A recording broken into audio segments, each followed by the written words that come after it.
Now I will type read caption.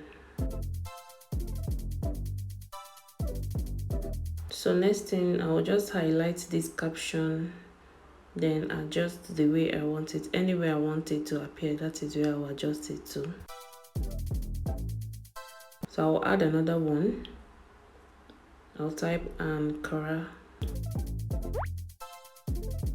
Then I'll highlight it as well, adjust it to where I want it to appear. And now this is how it will appear and disappear.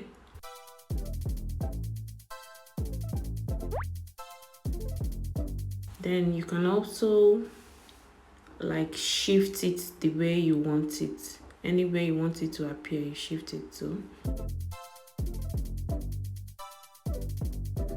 You can type in your caption here where they wrote write a caption. Then you edit the cover however you want it to be, just any picture you want it to come out on your wall.